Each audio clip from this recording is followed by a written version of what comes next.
ಹ್ಮ್ right. ನಮಸ್ಕಾರ. ನಾನು ಶ್ರೀಧರ ಭಟ್, ಶಿವಯೋಗಿ ಶಿವರಾಜನ್, ತಮಿಳುನಾಡಿನ ಕೊಯಂಬತ್ತೂರಿನಲ್ಲಿ ಅವರ ವಿದ್ಯಾರ್ಥಿ. ನಾನು ಚಂದ್ರಯೋಗ,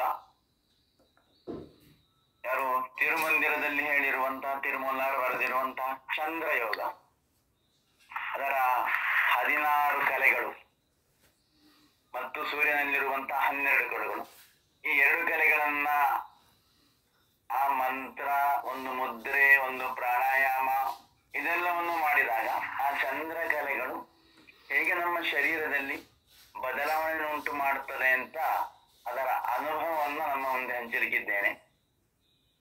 ಇದರಲ್ಲಿ ವಿಶೇಷವಾಗಿ ಏನಂದ್ರೆ, ನಮ್ಮ ತಲೆಯಲ್ಲಿರುವಂತಹ ಮಿಡ್ ಬ್ರೈನ್, ನಾವು ಕಾರ್ಪಸ್ ಕೊಲ್ಲೋಸಮ್ ಅಂತ ಕರಿತೇವೆ. ಈ ಕಾರ್ಪಸ್ ಕೊಲ್ಲೋಸಮ್ ಆ ಭಾಗದಲ್ಲಿ ಬಲಭಾಗದಿಂದ ಎಡಭಾಗಕ್ಕೆ ಈ ಕಲೆಗಳು ಏನಾಗುವುದು, ಚಲಿಸುವಾಗ ಇದು ಅಬ್ಸಾರ್ಬ್ ಆಗ್ತದೆ, ಬ್ರೈನ್ ನಲ್ಲಿ ಅಬ್ಸಾರ್ಬ್ ಆಗಿ ಒಬ್ಬ ಯೋಗಿಗೆ ಬೇಕಾದಂತಹ ಬುದ್ಧಿಶಕ್ತಿ, ಜ್ಞಾನಶಕ್ತಿಯನ್ನು ಕೊಡುವಂತಹ ಒಂದು ವಿಶೇಷವಾದಂತಹ ಒಂದು ಕ್ರಿಯೆ ಇದು.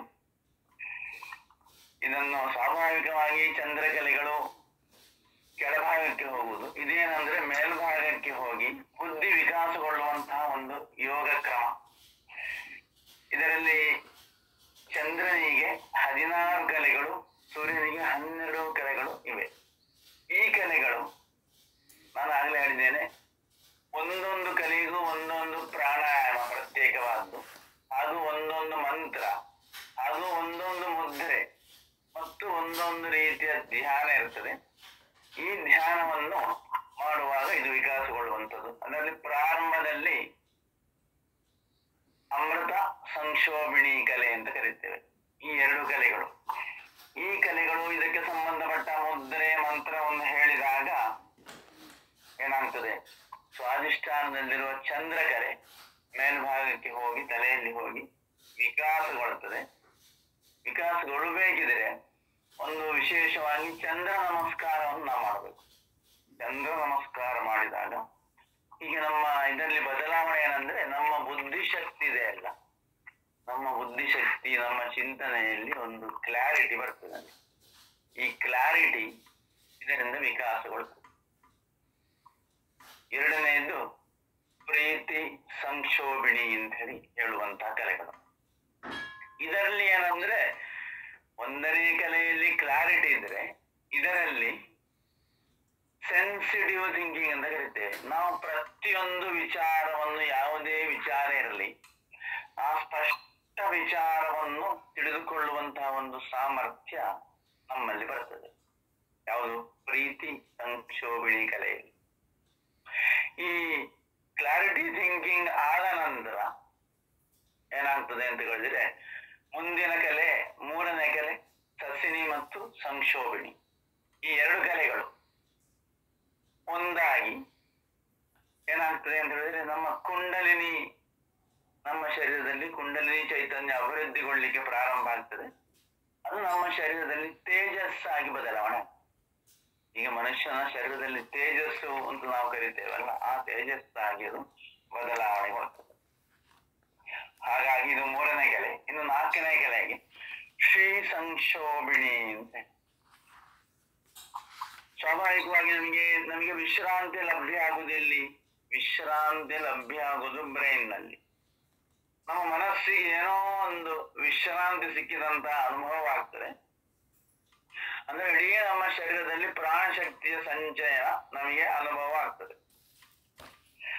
ಪ್ರಾಣಶಕ್ತಿಯ ಸಂಚಯನ ಅನುಭವ ಆದಾಗ ನಮ್ಮ ಬ್ರೈನ್ ನಲ್ಲಿ ಬ್ಯಾಲೆನ್ಸ್ ಆಗ್ತದೆ. ಬ್ಯಾಲೆನ್ಸ್ ಆಗಬೇಕಿದ್ರೆ ಎಂಡೋಕ್ರೈನ್ ಗ್ಲ್ಯಾಂಡ್, ನಮ್ಮ ಶರೀರದಲ್ಲಿರುವಂತಹ ಈ ಗ್ಲ್ಯಾಂಡ್ ಸರಿಯಾಗಿ ಕಾರ್ಯನಿರ್ವಹಿಸಲಿಕ್ಕೆ ಪ್ರಾರಂಭ ಆಗ್ತದೆ. ಇದೀಗ 4ನೇ ಕಲೆ. ಮುಂದಿನ 5ನೇ ಕಲೆ ಮಾನದ ಸಂಕ್ಷೋಭಿಣಿ ಶಕ್ತಿ ಅಂತ ಕರೀತೇವೆ. ಇದರಲ್ಲಿ ವಿಶೇಷವಾದಂತಹ ಒಂದು ಧ್ಯಾನ ಇರ್ತದೆ. ನಾನು ಹಾಗೆ ಹೇಳಿದ ಹಾಗೆ, ಆ ಧ್ಯಾನ ಮಾಡಿದಾಗ ಒಂದು ಮಂತ್ರ, ಒಂದು ಧ್ಯಾನ, ಒಂದು ಮುದ್ರೆ, ಒಂದು ಆಸನ, ಪ್ರತ್ಯೇಕವಾಗಿದೆ, ಅದು ಪ್ರತ್ಯೇಕವಾಗಿದೆ. ಅದನ್ನು ಮಾಡಿದಾಗ ಶರೀರಕ್ಕೆ ಲಘುತ್ವವೂ ಬರ್ತದೆ ಮತ್ತು ಮೃದುತ್ವವೂ ಬರ್ತದೆ. ನಮ್ಮ ಶರೀರ ಆಸನವನ್ನು ಮಾಡಲಿಕ್ಕೆ ಸಿದ್ಧವಾಗ್ತದೆ. ಈಗ ಸ್ವಾಭಾವಿಕವಾಗಿ ಹಾರ್ಡ್ ಆಗುದಲ್ಲ ನಮ್ಮ ಎಲುಬುಗಳಲ್ಲಿ, ಇದಾಗಲ್ಲ. ಇದೆಲ್ಲ ಲಘುತ್ವ ಮತ್ತು ಒಂದು ಮೃದುತ್ವ ನಮ್ಮದಕ್ಕೆ ಬರ್ತದೆ. ಈ 5ನೇ ಕಲೆ. ಮುಂದೆ 6ನೇ ಕಲೆ ಪೂಷಾ ಕಲೆ ಅಂತ ಕರಿತೇವೆ, ಚಂದ್ರಕಲೆ. ಅದು ಸಂಕ್ಷೋಭಿನಿ ಸೂರ್ಯನ ಕಲೆಯೊಂದಿಗೆ. ಇದು ನಾವು ಹೇಳಿದ ಹಾಗೆ ನಮ್ಮ ಮಿಡ್ ಬ್ರೈನ್ ಅಂತ ಆಗ ನಾನು ಹೇಳಿದ್ದೇನೆ. ಈ ಮಿಡ್ ಬ್ರೈನ್ ನಲ್ಲಿ ಅಲ್ಲಿ ಒಂದು ಅಂಗಾಂಶ ಇದೆ. ಆ ಅಂಗಾಂಶಕ್ಕೆ ಕಾರ್ಪಸ್ ಕೊಲ್ಲೋಸಮ್ ಅಂತ ಕರಿತೇವೆ. ಅದು ಜೋಡಣೆ ಆಗುವಂತಹ ಪ್ರದೇಶದಲ್ಲಿ 12 ದಳಗಳಿವೆ. ಅದು ಕಿವಿಗೆ ಸಂಯೋಗ ಆಗ್ತದೆ. ಅಲ್ಲಿ ಹಸ್ತಿನಿ ಬಲ ಕಿವಿಗೆ, ಇನ್ನೊಂದು ಆಲಂಬುಜ ನಾಡಿ ಅಂತ ಇದೆ, ಅದು ಎಡ ಕಿವಿಗೆ. ಈ ಏನಾಗ್ತದೆ ಅಂತ ಹೇಳಿದ್ರೆ ಕಿವಿಯಲ್ಲಿ ಸ್ಪಷ್ಟತೆ, ಯಾರು ಏನ್ ಹೇಳಿದ್ರು ಅದು ಕೇಳುವಂತ ಒಂದು ಆ ಸ್ಪಷ್ಟತೆ, ಶಬ್ದಗಳು ಎಷ್ಟು ಉತ್ಪಾದನೆ ಆಗ್ತದೆ ಆ ಸ್ಪಷ್ಟತೆ ನಮ್ಮ ಕಿವಿಗೆ ಕೇಳಲಿಕ್ಕೆ ಪ್ರಾರಂಭ ಆಗ್ತದೆ. ಈ ಸಂದರ್ಭದಲ್ಲಿ ನಾವೇನು ಶಬ್ದ ಕರಿತೇವೆ ಅಂತರ್ಶಬ್ದ, ಆ ಅಂತರ್ಶಬ್ದ ಏನಾಗ್ತದೆ ಅಂತ ಹೇಳಿದ್ರೆ ನಮಗೆ ಅನುಭವಕ್ಕೆ ಬರ್ತದೆ. ಅಂತರ್ಶಬ್ದ ನಮಗೆ ಅನುಭವಕ್ಕೆ ಬರ್ತದೆ. ಇನ್ನು 7ನೆಯ ದುಸ್ತಿ ಮಹರ್ಷಿ ಐಕ್ಯ ರೂಪಿಣಿ, ಅಲ್ಲಿಂದ ಏನಾಗ್ತದೆ ಅದು ಪೂರ್ಣವಾಗಿ ಸಂಯೋಗಗೊಳ್ಳಿಕ್ಕೆ ಆಗ್ತದೆ. 7ನೇ ಕಲೆಯಿಂದ ಐಕ್ಯಗೊಳ್ಳುತ್ತದೆ. ಈ ಐಕ್ಯಗೊಂಡಾಗ ಏನಾಗ್ತದೆ ಅಂತ ಹೇಳಿದ್ರೆ, ಈಗ ನಾನು ಹೇಳಿದಂತಹ ಮಿಡ್ ಬ್ರೈನ್, ನಮ್ಮ ಶರೀರದಲ್ಲಿ ಏನೋ ಒಂದು ರಿಲ್ಯಾಕ್ಸ್ ಅಥವಾ ವಿಶ್ರಾಂತಿ ಸಿಕ್ಕಿದ ಅನುಭವ ಆಗ್ತದೆ. ವಿಶ್ರಾಂತಿ ಸಿಗುವುದು ನಮ್ಮ ಮನಸ್ಸಿಗೆ ಅಲ್ವ, ಹಾಗಾಗಿ ಮನಸ್ಸಿನಲ್ಲಿ ಆ ವಿಶ್ರಾಂತಿ ಸಿಕ್ಕಿದ ಅನುಭವ ಆಗ್ತದೆ. ವಿಶ್ರಾಂತಿ ಎಷ್ಟು ನಾವು ಕಾರ್ಯಪ್ರವೃತ್ತರಾದ ಒಂದು ವಿಶ್ರಾಂತಿ ನಮಗೆ ಲಭ್ಯ ಆಗ್ತದೆ. ಮುಂದಿನ